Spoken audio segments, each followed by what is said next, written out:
Hello and welcome back to Synopsis IAS. My name is Krishna.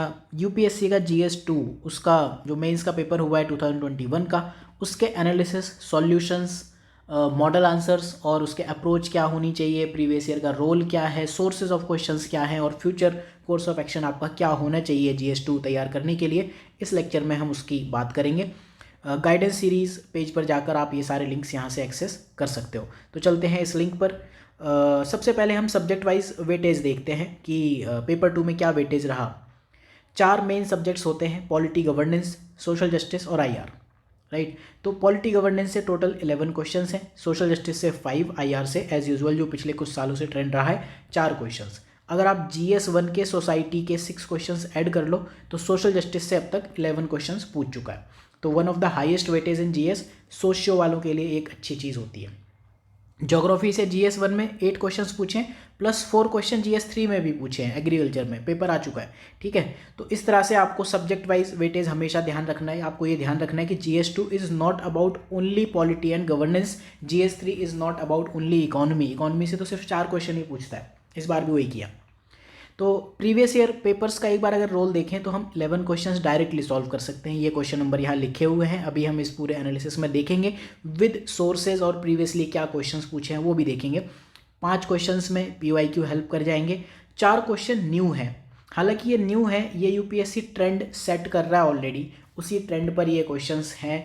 ये 4 questions पहली बार पूछे। अब सीबीआई को लेकर कंट्रोवर्सी चल रही है लगातार, वो हमेशा हर साल से चलती है कि सीबीआई ने केस रजिस्टर करने से मना कर दिया, तो उस तरह का एक क्वेश्चन है। देन इंडिया और यूएसए को कंपैरिजन कर लिया इस बार। पिछले साल इंडिया यूके कंपेयर किया था जुडिशरी, इस बार इक्वलिटी के टर्म्स में यूएसए से कंपेयर किया है। उससे पहले डेमोक्रेसी के टर्म्स में यूएसए से कंपेयर किया था। इस तरह का एक नया ट्रेंड यूपीएससी लेकर आ रही है। मैं आपको ये कहूँगा कि ऐसे क्वेश्चंस आपको छोड़ देने चाहिए। बाकी क्वेश्चंस देखते हैं। कुछ और न्यू क्वेश्चन जो आपको इंटरनेशनल रिलेशन में दिखेंगे, वो एंगल ऑलमोस्ट सेम है। आपको दिखेगा चाइना और काउंटर चाइना, उनके इर्द गिर्द चीज़ें घूम रही हैं। तो सबसे पहले आते हैं, यहाँ आप लिंक्स पर क्लिक करके देख लेना जो भी आपको चाहिए। ठीक है, पहला क्वेश्चन देखो, कॉन्स्टिट्यूशनल मोरालिटी। मोरालिटी तो डेफिनेटली GS 4 का टॉपिक है। तो GS 4 से यूपीएससी ने पहली बार 2019 में क्वेश्चन पूछा था, रिलेटिवली स्ट्रेट फॉरवर्ड क्वेश्चन था। इस बार इन्होंने क्या कहा कि जो कॉन्स्टिट्यूशनल मोरालिटी है वो कॉन्स्टिट्यूशन में ही रूटेड है, निहित है, और उसी पर ही वो बेस्ड है। जो उसका इसेंस है कॉन्स्टिट्यूशन का, उसी पर बेस्ड है। बेसिकली कॉन्स्टिट्यूशनलिज्म की बात कर रहा है। कॉन्स्टिट्यूशनलिज्म में प्री में भी 3-4 बार क्वेश्चन पूछ चुका है, 2 बार तो अभी रिसेंटली पूछा है, 1920 में पूछा, 14 में पूछा। ठीक है, तो डॉक्ट्रिन ऑफ कॉन्स्टिट्यूशनल मोरालिटी बतानी है, लेकिन with the help of judicial decision. अगर मैं आपको सिर्फ ये कहता कि यहीं तक ये क्वेश्चन खत्म हो जाता तो मैं इसको इजी क्वेश्चन कहता, लेकिन जुडिशियल डिसीजंस के साथ देना है तो फिर ये थोड़ा सा टफ क्वेश्चन हो गया। इसको आप मॉडरेट डिफिकल्टी लेवल का क्वेश्चन कहोगे। पॉलिटी कॉन्स्टिट्यूशन से अगर आप क्वेश्चंस देखो तो कॉन्स्टिट्यूशनल मोरालिटी के जो क्वेश्चंस हैं वो कॉन्स्टिट्यूशनलिज्म के एंगल में है। तो आपको ये ध्यान रखना है, प्री के लिए भी ध्यान रखना है। बेसिकली क्या चाह रहा है यूपीएससी आपसे कि एटलीस्ट कॉन्स्टिट्यूशन की डेफिनेशन आप याद करो, इसमें क्या क्या इश्यूज़ हैं, इसको रिव्यू क्यों करना है। ठीक है, तो इस तरह के क्वेश्चंस हैं। दूसरा क्वेश्चन इस बार ये इंडिया यूएसए से पूछा, अभी आएंगे उस क्वेश्चन पर। राइट, तो पहले पूछा था इसका मीनिंग क्या है और कैसे पूछा था, कॉन्स्टिट्यूशनल मोरालिटी अपहेल्ड कैसे कर सकते हैं। राइट, इस बार इन्होंने क्या कहा कि आप इस डॉक्ट्रिन को ही एक्सप्लेन कर दो, प्रिंसिपल जो है, सिद्धांत है, उसी को आप एक्सप्लेन कर दो। अब अगर आपको कुछ नहीं पता कॉन्स्टिट्यूशनल मोरालिटी का डॉक्ट्रिन क्या है, तो आपको ये तो पता है कि बेसिक स्ट्रक्चर ऑफ कॉन्स्टिट्यूशन क्या है। और बेसिक स्ट्रक्चर ऑफ कॉन्स्टिट्यूशन से आप देखो लगातार कई सारे क्वेश्चंस आए हैं और इसमें भी सुप्रीम कोर्ट का एंगल हमेशा लेके आता है। आप कहीं भी देखो सुप्रीम कोर्ट के एंगल से बेसिक स्ट्रक्चर में कई बार क्वेश्चंस पूछे हैं। तो इस क्वेश्चन को, जो कॉन्स्टिट्यूशनल मोरालिटी एंड कॉन्स्टिट्यूशनलिज्म है, हमेशा बेसिक फीचर्स वाले क्वेश्चन से आप रिलेट करो। अब जो जुडिशरी के एंगल में क्वेश्चंस पूछे हैं, यहाँ पर बात की है, यहाँ डायरेक्टली बात की है जुडिशल एक्टिविज्म में।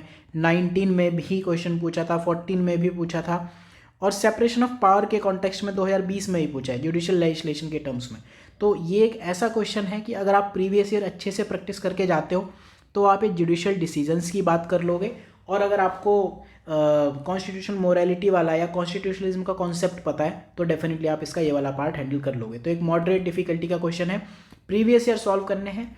पॉलिटी में आप एक चीज़ देखोगे, GS 2 एंड GS 3 मैं आपको हमेशा एक चीज़ ज़रूर कहूँगा, करंट अफेयर्स आप यूज़ करो, किसी भी कोचिंग इंस्टीट्यूट के आप यूज़ करो। तो जो प्रीवियस ईयर वाले कोर्सेज हैं वो मेंस आंसर बिल्डिंग इस कोर्स में हम लोग कवर करते हैं। अगला क्वेश्चन अगेन न्यू क्वेश्चन है, लेकिन इस तरह के क्वेश्चंस यूपीएससी पहले पूछ चुका है। ये क्वेश्चन पूछा है ग्रेटर रिप्रेजेंटेशन ऑफ वुमेन, इस बार पूछ लिया हायर जुडिशरी में। अगर हम वुमेन को ज़्यादा ले आएँ तो डाइवर्सिटी होगी, इक्विटी होगी, इंक्लूसिवनेस होगी। इससे पहले पूछा है जो एंगल उनमें बात की है कि काफ़ी सारे एंगल्स पर बात की है, जैसे रिप्रेजेंटेशन पार्लियामेंट पर 2-3 बार क्वेश्चन पूछा है, लोकल बॉडीज़ में पंचायत पति वो वाले क्वेश्चंस पूछे हैं। तो देखते हैं क्वेश्चन। इस टॉपिक को हम पॉलिटी के बदले वुमेन एम्पावरमेंट जो सोसाइटी के एंगल्स हैं उससे हम देखेंगे। इस साल आप देखो इसमें हायर जुडिशरी में वुमेन का रिप्रेजेंटेशन पूछा है, 19 में लोकल सेल्फ गवर्नमेंट में पूछा था, पैट्रियार्की के एस्पेक्ट में पूछा था। इस बार भी पैट्रियार्की से रिलेटेड क्वेश्चन भी पूछा हुआ है, राइट। इसके पहले rural women participation in panchayat raj, panchayat पति वाला जो कॉन्सेप्ट है, देन इससे पहले ये क्वेश्चंस पूछे हैं। तो रिप्रेजेंटेशन पर एक डिफरेंट एंगल, मैं ये तो नहीं कहूँगा कि प्रीवियसली डायरेक्टली रिपीटेड है, लेकिन अगर आपने प्रीवियस ईयर सॉल्व किए हैं तो आपको एंगल्स ज़रूर मिलेंगे कि वुमेन के रिप्रेजेंटेशन में क्या क्या होता है। अब जो पार्लियामेंट में रिप्रेजेंटेशन करके दोगे, पहले उन्होंने क्या पूछा था, गवर्नमेंट के 3 ऑर्गन्स होते हैं, लेजिस्लेटिव, एग्जीक्यूटिव एंड जुडिशरी। तो पार्लियामेंट में आप अगर यानी कि लेजिस्लेचर में वुमेन का रिप्रेजेंटेशन बढ़ाओगे तो एग्जीक्यूटिव में अपने आप बढ़ जाएगा, एक एंगल बचा था, ठीक है। ये हुआ सेंटर। इसके बाद स्टेट में आप यही कह सकते हो कि ठीक है सिमिलर एंगल है स्टेट गवर्नमेंट और सेंट्रल गवर्नमेंट। इसके अलावा बचा था लोकल बॉडी। तो अगर आप देखो गवर्नमेंट या गवर्नेंस के हर एंगल पर वुमेन रिप्रेजेंटेशन से क्वेश्चंस यूपीएससी पूछ चुका है या पूछना चाह रहा है। अब एक ये ब्यूटीफुल क्वेश्चन है, पिछले 2015, 16, 17 उस टाइम पे काफ़ी ज़्यादा न्यूज़ में रहता था। 14th फाइनेंस कमीशन पहली बार पूछा है, न्यू क्वेश्चन है, राइट। इसलिए हम इसे टफ ज़रूर कह सकते हैं क्योंकि न्यूज़ में पहले हुआ करता था। लेकिन अगर आप प्रीवियस ट्रेंड देखो तो यूपीएससी 10th, 11th, 12th, 13 और 15th के बारे में पूछ चुका है। सिर्फ 14th फाइनेंस कमीशन बचा था। तो अगर आप एक स्मार्ट रीडर हैं तो डेफिनेटली अगर आप इतने सारे फाइनेंस कमीशन तैयार करोगे तो फिर 14th फाइनेंस कमीशन आप तैयार डेफिनेटली करोगे। तो ऐसी किसी भी बुक या ऐसे किसी भी नोट से आप इसको सॉल्व कर सकते हो जिन्होंने स्टैटिक में करंट अफेयर्स अपडेट किया। यहाँ पर देखो 13th फाइनेंस कमीशन पूछा है, 12th पूछा है, 11th पूछा है, 10th 2 बार पूछा है। 2018 में जो पूछा था रिसेंटली कॉन्स्टिट्यूटेड फाइनेंस कमीशन, ये 15th था और इस साल उन्होंने पूछ लिया है 14th फाइनेंस कमीशन। और पूछा क्या है, जो इकलौती चीज़ जिसके लिए फाइनेंस कमीशन फेमस है कि स्टेट के लिए फ़ंड का डिवॉल्यूशन 42% कर दिया था, उस चीज़ के लिए फेमस है, वो पूछा है। 15th फाइनेंस कमीशन किस चीज़ के लिए फेमस था, उसके टर्म ऑफ रेफरेंसेस के लिए फेमस था, काफ़ी ज़्यादा न्यूज़ में थी। परसेंटेज शेयर में पॉपुलेशन वाले एंगल को लेकर काफ़ी ज़्यादा डिबेट हुई थी, उस एंगल में पूछा था। 13th finance commission local government के, लोकल गवर्नेंस के फाइनेंसेस को लेकर न्यूज़ में था, तो वो वाला एंगल पूछा था। तो आप एक चीज़ देखो, फाइनेंस कमीशन से जो भी एंगल न्यूज़ में होता है वो पूछ लेता है। तो अब आपको एक चीज़ पता होनी चाहिए, जब 15th फाइनेंस कमीशन अपनी दूसरी रिपोर्ट लाएगा या फिर 16th फाइनेंस कमीशन आएगा तो ये क्वेश्चन डेफिनेटली फिर उस साल रिपीट होगा, राइट। इसके अलावा भी फाइनेंस कमीशन रिपीट होता रहता है, क्वेश्चन हम देख चुके हैं। अब ये क्वेश्चन है, इससे ज़्यादा डायरेक्ट रिपीटेशन तो नहीं मिलेगा। पार्लियामेंट की ability to ensure accountability of executive in India, question देखते हैं। इस साल का क्वेश्चन है टू व्हाट एक्सटेंट, मतलब कितना, टू व्हाट एक्सटेंट या हाउ फार वाले जो क्वेश्चन होते हैं उसमें आपको बताना होता है कि इतने एक्सटेंट तक, मतलब 70% तक तो करते हैं लेकिन 30% तक नहीं करते हैं। इट मीन्स कि ऐसे क्वेश्चन में जब आप आंसर देते हो दोनों एंगल में दोगे कि इतना तो कर लिया, हाउएवर इन एंगल्स पर बाकी है। आपका आंसर का स्ट्रक्चर ऐसा होना चाहिए। यहाँ भी पूछा है अकाउंटेबिलिटी ऑफ एग्जीक्यूटिव, पार्लियामेंट कैसे कंट्रोल करता है। यहाँ भी पूछा है पार्लियामेंट्री कंट्रोल ऑन एग्जीक्यूटिव, 2000 में पूछा है, 2003 में पूछा है। Then parliamentary control over executive, ये 87 में पूछा है। इससे पहले तो और डिफिकल्ट क्वेश्चन पूछा था। अगर आप ध्यान देना आपको 80s से 80 to 85 के जो क्वेश्चंस हैं वो बहुत डिफिकल्ट मिलेंगे, ठीक है। तो पार्लियामेंट का जो इंडियन पार्लियामेंट है उसका कंट्रोल यूनियन एग्जीक्यूटिव पे क्या है और क्या स्टेट पर भी उसका कंट्रोल है, इस बारे में पूछा था। मतलब सबसे टफ क्वेश्चन तो 81 में पूछा था, राइट। तो आपको ऐसे क्वेश्चंस लिखते हुए एक चीज़ और ध्यान रखनी है, टू व्हाट एक्सटेंट आप इंट्रो दोगे, ठीक है, कि parliament is successful in maintaining the control in such ways 1 2 3 4 5, however इन चीज़ों में अभी बाकी है। तो आपका आंसर हो जाएगा टू व्हाट एक्सटेंट या फिर हाउ फार, उस तरह के जो क्वेश्चंस हैं वो हो जाएंगे। तो इससे ज़्यादा डायरेक्ट हिट आप क्या देखोगे। Then again next question, pressure group को लेकर अगर आप देखो ध्यान से तो प्रेशर ग्रुप हुआ, सिविल सोसाइटी, एनजीओ, एसएचजी, ये इतने फेवरेट टॉपिक्स हैं। इस बार चारों टॉपिक से यूपीएससी ने क्वेश्चन पूछा है। एक क्वेश्चन में एनजीओ, एसएचजी पूछा, एक में एनजीओ और सिविल सोसाइटी को एक कर दिया प्रेशर ग्रुप का। ये क्वेश्चन है, क्या क्वेश्चन पूछा है। क्वेश्चन ध्यान रखना ये है, क्वेश्चन ये नहीं है। तो हम इन जनरल जब भी क्वेश्चन पढ़ते हैं तो प्रेशर में आ जाते हैं कि इसका क्या करें पहली लाइन का। आंसर राइटिंग के लिए मैं आपको एक बेस्ट टिप दूं, ये आपको सपोज 2 पेजेस लिखने हैं, ये इंट्रो वाला पार्ट है ना, इंट्रो के लिए आप 2-3 लाइन छोड़ दो, इतना स्पेस छोड़ दो, directly come to the body, उसके बाद राइट कंक्लूजन, उसके बाद 2 लाइन में इंट्रो लिखो, आपका टाइम बच जाएगा। क्वेश्चन देखते ही हम टेंशन में आ जाते हैं कि मतलब अपने सारे घोड़े दौड़ा देते दिमाग के कि बेस्ट इंट्रो लिखना है, वहाँ पर हमारा क्वेश्चन ख़राब हो जाता है। इस बारे में मैं और बात करूँगा डिटेल में एस्पेक्ट्स ऑफ आंसर राइटिंग जब हम डिस्कस करेंगे। क्वेश्चन पूछा है कि जो बिजनेस वाले प्रेशर ग्रुप हैं वो पब्लिक पॉलिसी को कैसे अफेक्ट करते हैं। क्वेश्चन ये नहीं है कि pressure group vital role play करते हैं, ये तो उन्होंने बता दिया कि ऐसा होता है। तो प्रीवियस क्वेश्चंस देखें तो प्रेशर ग्रुप इन्फ्लुएंस करते हैं पॉलिटी को, यहाँ इन्होंने इंट्रो में दे दिया है, जो पहले क्वेश्चन था वहाँ इंट्रो में है, राइट। 2017 का क्वेश्चन था। Pressure group informal face of politics है और इस तरह के है। इस बार इन्होंने पूछा है बिजनेस प्रेशर ग्रुप्स के बारे में। लगातार लोग मोदी जी को गाली देते रहते हैं कि इन्होंने यहाँ का पैसा वहाँ खा दिया, वहाँ यहाँ अंबानी अडानी ये सब करते रहते हैं, राइट। पिछले साल फार्मर्स ऑर्गेनाइजेशन के कॉन्टेक्स्ट में पूछा था। तो आपको ये चीज़ ध्यान रखनी है जब भी प्रेशर ग्रुप का टॉपिक तैयार करो, एटलीस्ट उस साल के जो करंट अफेयर्स हैं रिलेटेड प्रेशर ग्रुप्स हैं उनको आप तैयार करो, अदरवाइज जो स्टैटिक टॉपिक है वो तो आपको इसमें हेल्पफुल है ही। तो ये एक इम्पॉर्टेंट टॉपिक है यूपीएससी के लिए। अगला टॉपिक इसमें तो मैं क्या ही बताऊँ आपको, 3 कीवर्ड हैं। एक है वेलफेयर स्टेट, दूसरा है प्राइमरी हेल्थ स्ट्रक्चर, तीसरा है pre condition for sustainable development. ये 3 कीवर्ड है जो अंडरलाइन किए। क्वेश्चन क्या कहता है कि प्राइमरी हेल्थ स्ट्रक्चर, एक तो इसका काम वेलफेयर स्टेट भी है, दूसरा काम सस्टेनेबल डेवलपमेंट भी है। आंसर जब आप दोगे तो आपको स्ट्रक्चर में 2 चीज़ें देनी पड़ेंगी इसमें, कि हेल्थ केयर का जो इम्परेटिव है वेलफेयर स्टेट पर, उसमें आप 4-5 चीज़ें लिखोगे कि प्राइमरी हेल्थ केयर अगर अच्छी नहीं होगी तो वेलफेयर स्टेट कैसे होगा, ठीक है। इसके बाद आप दूसरे पैराग्राफ में यहाँ लिखोगे कि प्राइमरी हेल्थ केयर से सस्टेनेबल डेवलपमेंट कैसे अफेक्ट होगा। इजी क्वेश्चन है। आंसर राइटिंग में हम हेल्थ के काफ़ी इश्यूज लिखते रहते हैं, मतलब रैंडम सी वेबसाइट के आंसर राइटिंग पे भी हम ये चीज़ें करते हैं। तो हेल्थ का जो सस्टेनेबल डेवलपमेंट से रिलेटेड क्वेश्चन था वो एमडीजी के कॉन्टेक्स्ट में पूछा था। 2015 में यूनिवर्सल हेल्थ कवरेज और पब्लिक हेल्थ सिस्टम इस तरह से पूछा था। यूनिवर्सल हेल्थ कवरेज कहीं ना कहीं वेलफेयर स्टेट का ही एक कंपोनेंट होगा ही। देन सोशल डेवलपमेंट, ठीक है, सोशल डेवलपमेंट को अगर आपको इन्हांस करना है तो हेल्थ केयर पॉलिसी अच्छी होनी चाहिए, इस तरह से पूछा है। तो ये एक इजी क्वेश्चन पूछा है, प्रीवियस ईयर से आपको थोड़ा बहुत आइडिया मिल जाएगा। हालांकि आपको बस ये ध्यान रखना है कि दोनों एंगल पर बात करनी है, वेलफेयर के पे भी और सस्टेनेबल डेवलपमेंट के एंगल पर भी बात करनी है। तो again this is an easy question, repeated आपको दिखेगा। मेंस आंसर बिल्डिंग में कई एस्पेक्ट्स पर हमने बात की है, जब वेलफेयर स्टेट की बात की है वहाँ भी बात की है और प्राइमरी हेल्थ में भी बात की है, और आप भी कर सकते हो। देन अगला क्वेश्चन है जो प्योरली करंट अफेयर से आपको दिखेगा, स्कीम है earn while you learn, right. इस स्कीम को स्ट्रेंथन करना है ताकि vocational education skill training meaningful हो जाए।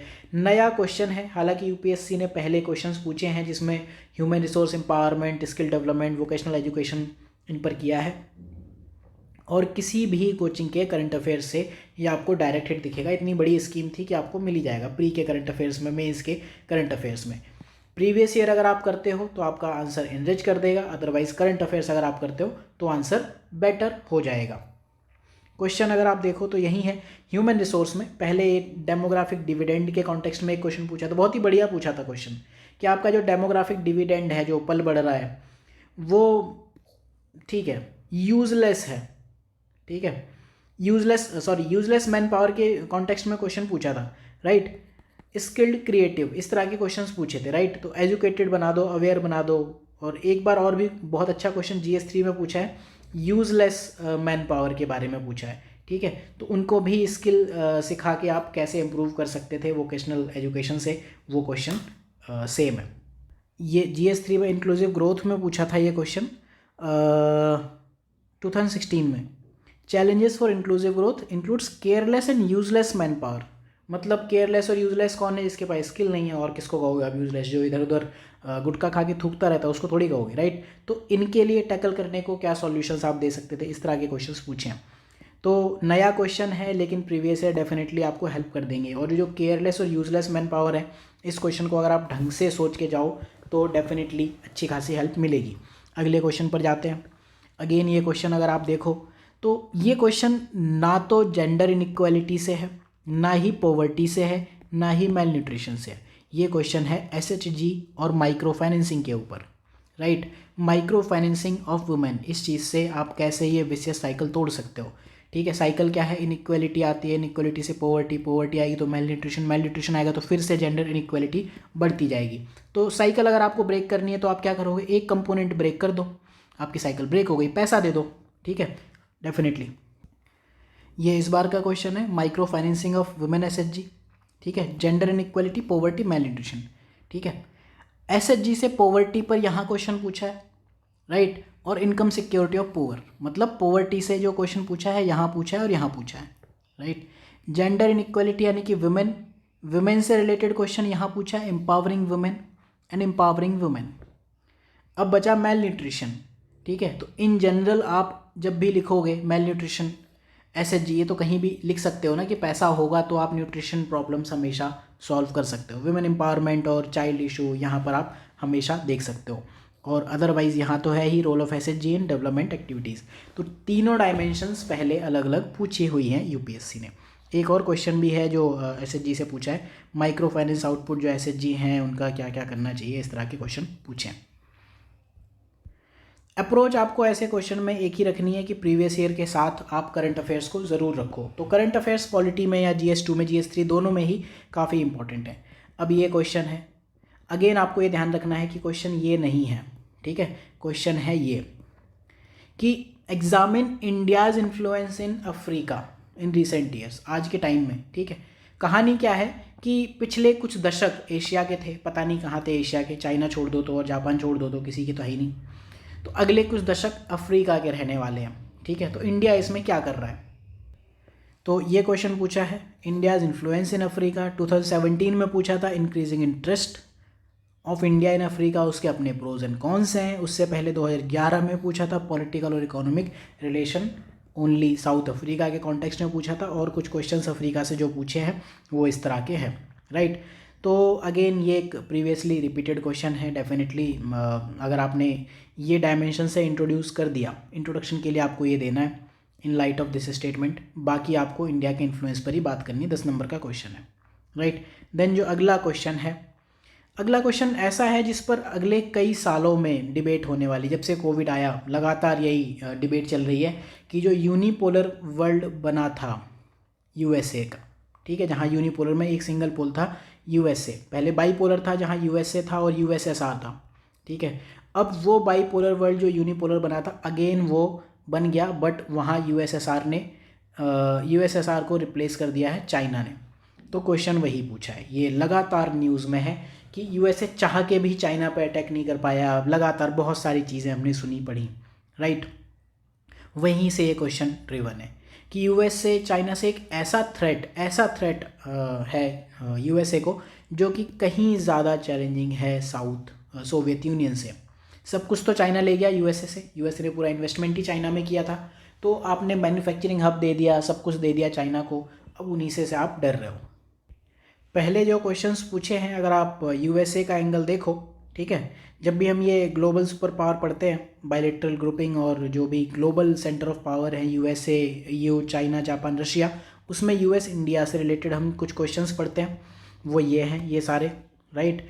डिफेंस टाइज और रशियन एंगल भी हम पढ़ते हैं जिससे पिछले साल क्वेश्चन पूछा था, ठीक है। और यूएस, चाइना, रशिया, जापान ये एंगल है, यूएस, जापान, यूएस, रशिया, ये सारे एंगल्स पर क्वेश्चंस पूछे हैं। तो यूएस चाइना के जो क्वेश्चंस हैं पहले भी पूछा है कन्फ्रंटेशन को लेके, बट ये क्वेश्चन आज की थीम के हिसाब से इंपॉर्टेंट है। तो टॉपिक आप लोगे प्रीवियस ईयर से कि यूएस चाइना को लेकर क्वेश्चन पूछ सकता है, लेकिन क्वेश्चन क्या पूछेगा जो अभी न्यूज़ में है। अभी न्यूज़ में तो डेफिनेटली यही कहानी है, किसी बच्चे से पूछ लो, पान वाले से पूछ लो, ठेले वाले से पूछ लो, या जो भी पेटीएम से पेमेंट ले लेता उनसे पूछ लो, वो बताएंगे कि चाइना ने यूएसए को तोड़ दिया। तो PYQ प्लस करंट अफेयर्स, आप दूसरों से आधा नंबर या 1 नंबर आगे, राइट। अब ये क्वेश्चन है जो इंटरेस्टिंग क्वेश्चन है, चैलेंजिंग क्वेश्चन है, टफ है, अटेम्प्टेबल है, थॉट प्रोवोकिंग है, लेकिन आज तक कभी पूछा नहीं गया। करंट अफेयर्स में हमेशा रहता है, लेकिन कोई भी कोचिंग इसे शायद ही इस एस्पेक्ट पर बात करती हो। तो ये वो चीज़ें हैं जब हम जनरल न्यूज़ पढ़ते हैं, जनरल न्यूज़ सुनते हैं अपने आसपास कि CBI स्टेट ने रेफ़र कर दिया CBI के पास, CBI ने FIR नहीं लॉन्च की, स्टेट ने ये कर दिया वो कर दिया। तो ये सारे एंगल्स लगातार न्यूज़ में रहते हैं, राइट। उस पर ही ये क्वेश्चन पूछा है। तो ऐसे क्वेश्चंस में मैं आपको एक चीज़ कहूँगा, 15 नंबर का है, अटेम्प्टेबल तो डेफिनेटली है। CBI के आपको पावर्स पता है डेफिनेटली, हम जब GS में पढ़ते हैं तो कुछ ना कुछ पता होता है। करंट अफेयर्स तो मैं नहीं कहूँगा, करंट न्यूज़ में अगर आपने ये टॉपिक सुना है तो आप इसको सॉल्व कर सकते हो। नहीं भी सुना, कुछ मूवी वगैरह आपने देखी होंगी, वहाँ आपको पता होगा।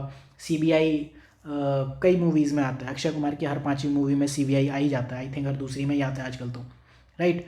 तो इस तरह से आपको ये क्वेश्चन अटेम्प्ट करना है। अगर बहुत ज़्यादा नहीं समझ में आए तो थोड़ा बहुत तो अटेम्प्ट करो।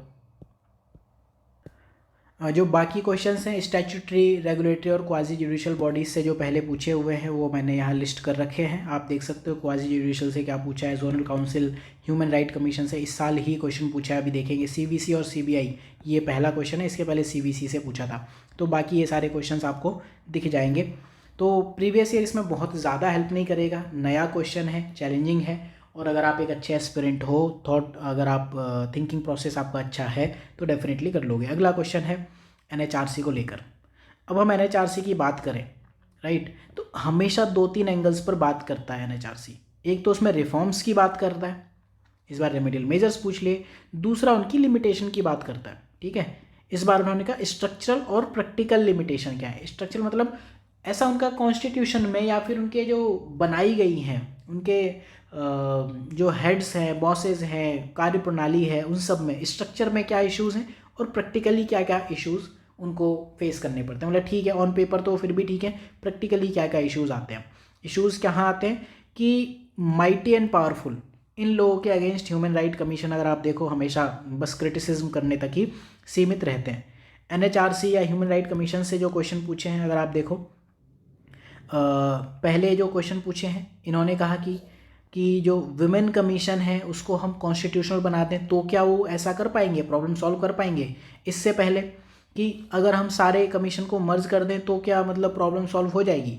इससे पहले प्रॉब्लम्स के ऊपर बात की थी कि नेशनल कमीशन फॉर वुमेन क्या प्रॉब्लम सॉल्व कर पा रहा है, ठीक है, ये क्या है। इस तरह के क्वेश्चंस पूछे हैं। NHRC कैसे इफेक्टिव हो सकता है। 2014 में ये काफ़ी ज़्यादा न्यूज़ में था जब टूथलेस टाइगर कह दिया गया था NHRC को। तब से आप देखो लगातार 14, 17, 18, 20, 21 लगातार क्वेश्चंस पूछे हैं। तो अगर आपने प्रीवियस डायमेंशंस जो ह्यूमन राइट्स कमीशन है उनकी पढ़ी होंगी तो आप तीनों डायमेंशन डेफिनेटली पढ़ते हो, आप इसको आंसर कर लोगे। तो मैं इसे इसी क्वेश्चन कहूँगा, प्रोवाइडेड कि आपने प्रीवियस ईयर पढ़े हैं और करंट अफेयर्स इस साल के देखे हैं कहाँ कहाँ इश्यूज़ आए थे, राइट। प्रीवियस जो कोर्सेज हैं उनमें आपको डेफिनेटली मिल जाएगा। देन अगला क्वेश्चन, ठीक है, इस बार पूछा है कि right to equality in constitution of USA and India, 15 number में पूछा है, क्या करोगे आप। तो कॉन्स्टिट्यूशन से अगर हम देखें तो ये दूसरा क्वेश्चन है। इससे पहले जो constitution of USA and India, India USA बड़ी डेमोक्रेसी है, और इससे पहले जो जुडिशरी में कंपैरिजन पूछा था वो इंडिया और UK के कॉन्टेक्स्ट में पूछा है, राइट। तो आप देखो डिफरेंट क्वेश्चंस हैं, इंडिया UK में डिफरेंट क्वेश्चन पूछा है। यहाँ पर राइट टू इक्वलिटी या equality in USA and India वहाँ पर पूछा है, यहाँ डेमोक्रेसी के कॉन्टेक्स्ट में पूछा है। तो डिफ़िकल्ट क्वेश्चंस हैं, इतना इजी इनको अटेम्प्ट करना नहीं है। तो इसमें मैं आपको एक ही चीज़ कहूँगा, क्योंकि 15 नंबर में पूछा हुआ है तो एक जर्नलिस्ट वे में अगर आप आंसर लिख पाओ, और अगर वो भी ना लिख पाओ तो बेटर है छोड़ दो, अगर ज़्यादा कुछ नहीं कर सकते। ऐसे क्वेश्चंस आपको एंड में अटेम्प्ट करने चाहिए, राइट। तो इस तरह के क्वेश्चंस आप देखो कि क्या क्या चीज़ें हैं। इन चीज़ों को लेकर कोचिंग्स और GS की बुक्स के जो राइटर्स हैं वो भी कंफ्यूज्ड हैं, क्योंकि अगर आप ध्यान से देखो तो ऐसे क्वेश्चंस जो हैं ऑप्शनल से आते हैं।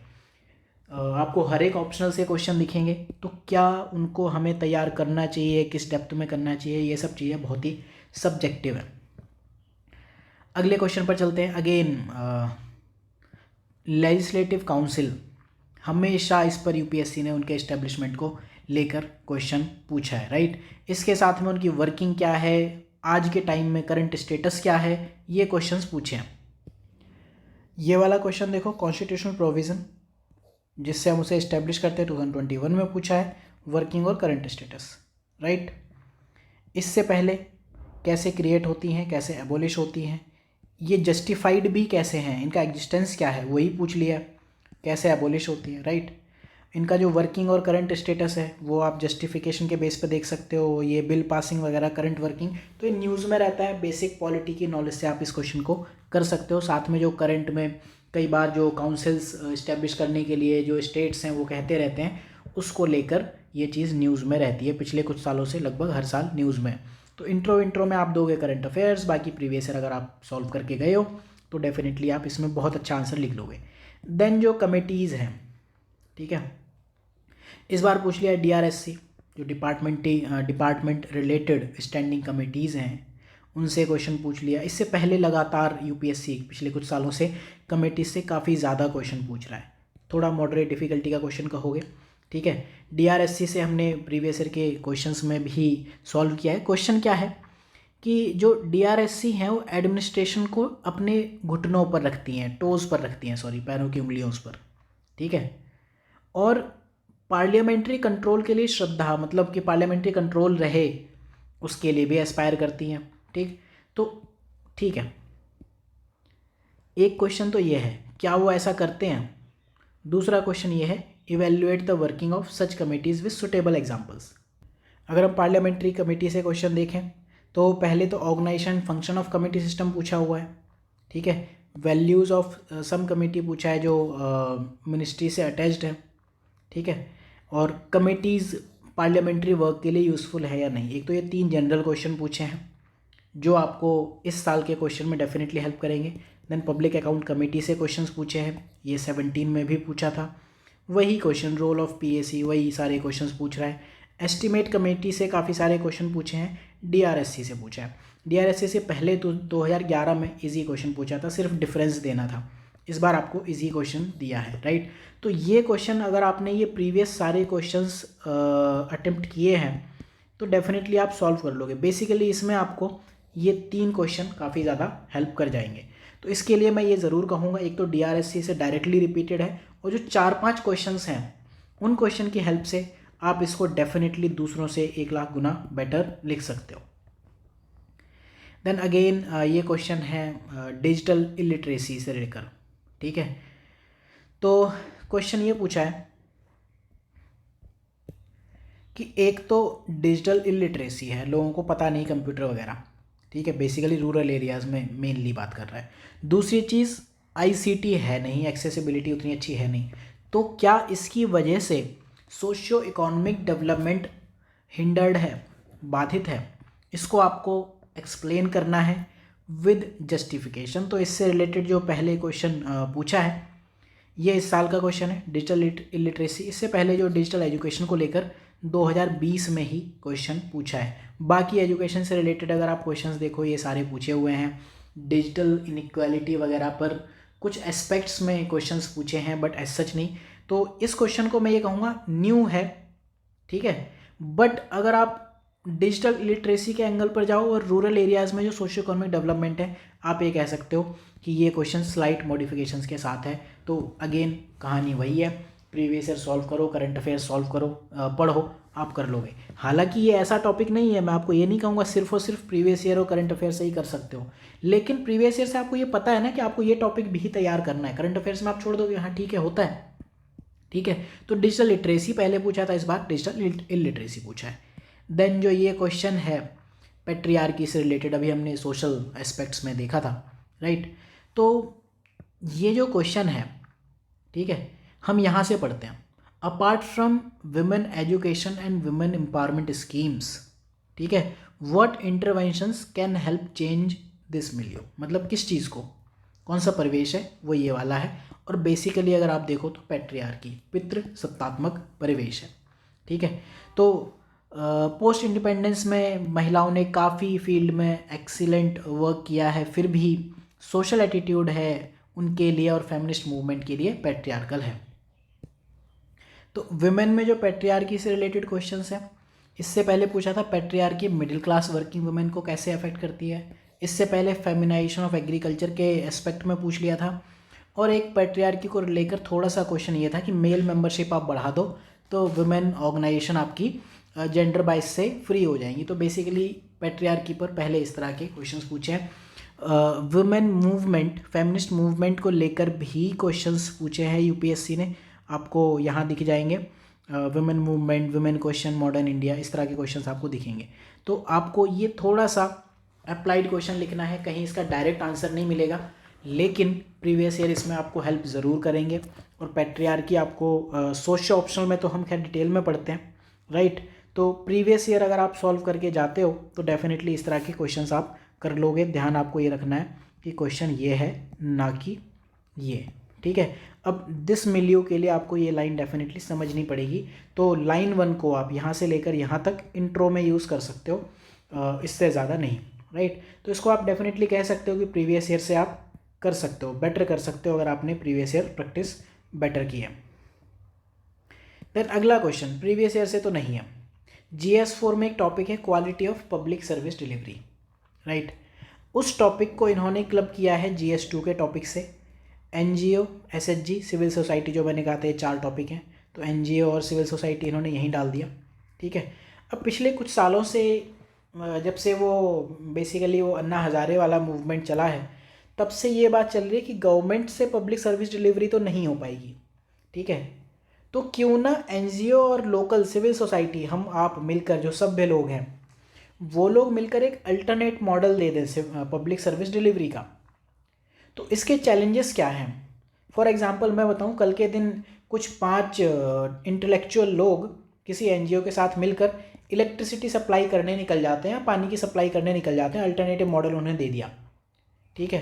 तो सोच के ही आपको डर लगेगा कि अभी गवर्नमेंट से तो बिजली कंट्रोल नहीं हो रही है, NGO के हाथ में दे दो और सिविल सोसाइटी के हाथ में दे दो। मतलब प्राइवेटाइजेशन कर देते फिर भी बेटर था, लेकिन ये मोबोक्रेसी आप ले आओगे, लोगों के हाथ में दे दोगे या रैंडम ऑर्गेनाइजेशन के हाथ में दे दोगे, तो उसमें क्या चैलेंजेस आएंगे, क्या ऐसा मॉडल फिजिबल है, इसके क्या चैलेंजेस हैं, ये सारी चीज़ें। कुछ लोग तो कहते हैं कि हम कर लेंगे, हमें दे दो सारा कुछ, ठीक है। दिल्ली के CM अन्ना हजारे, ये सब लोग यही कहते हैं कि हम कर लेंगे, आप रहने दो, राइट। तो क्वेश्चन ये है, टफ क्वेश्चन है, लेकिन मेरे हिसाब से आपको इसमें चैलेंजेस पर ज़्यादा बात करनी है। पॉजिटिव एस्पेक्ट पर बात करो बट थोड़ी कम बात करो, क्योंकि रियल में ये प्रैक्टिकली फिजिबल आज की डेट में तो बहुत ज़्यादा नहीं है। NGO और सिविल सोसाइटी को लेकर ये क्वेश्चंस पूछे हैं। पहले पूछा था precondition for growth of civil society क्या है, क्या इंडियन डेमोक्रेसी इनको ग्रो होने देगी, राइट। देन कुछ और पूछे हैं, पीपल का पार्टिसिपेशन को लेकर क्वेश्चंस पूछे हैं, ठीक है। अब इन्होंने सीधे ये क्वेश्चन पूछ दिया, और जो ये टॉपिक सिलेबस में है वो है GS4 की जो प्रोबिटी वाली यूनिट है, वहाँ पर है quality of public service delivery. तो वहाँ भी मैंने यह क्वेश्चन डाल दिया है, GS4 के एंगल से भी आप इसको सॉल्व करने की कोशिश थोड़ी सी करना, राइट। तो इसको आप लिख लोगे, चैलेंजिंग क्वेश्चन है, मैं इजी तो नहीं कहूँगा, न्यू क्वेश्चन है, राइट। प्रीवियस ईयर आपको हेल्प कर देंगे। ये चारों जो टॉपिक्स हैं इनकी नई नई डायमेंशंस आप देखते रहो क्या क्या हैं, वो आप एक्सप्लोर करते रहो। देन अगला क्वेश्चन है SCO, पिछले कुछ सालों से डेफिनेटली न्यूज़ में भी है, पढ़ भी रहे हैं, हम सब पढ़ते हैं, इजी क्वेश्चन ही कहूँगा। प्रीवियसली भी UPSC SCO के बारे में पूछ चुका है, एक ही बार पूछा है, ठीक है। पहले आप देखो, राइट अबाउट SCO, ये पूछा था, सिंपल पूछा था 20 वर्ड्स में ही, ठीक है। तो ऑब्वियसली ये 2007 में कहानी थी, आज की डेट में ये एक 15 नंबर का क्वेश्चन है, सबसे बड़ा क्वेश्चन जो GS में पूछा जा रहा है। एम्स एंड ऑब्जेक्टिव, तो अगर आप ये क्वेश्चन करोगे डेफिनेटली एम्स एंड ऑब्जेक्टिव भी करोगे। इंपॉर्टेंस इंडिया के लिए क्या है, तो यहाँ भी करोगे। SCO का इंडिया एंगल तो डेफिनेटली आप देखोगे ही देखोगे। तो प्रीवियस ईयर के जो क्वेश्चंस हैं इंपॉर्टेंट हैं, रिपीटेड है, प्रीवियस ईयर आप करके जाओ तो आप ऑब्वियसली इसको सॉल्व कर लोगे।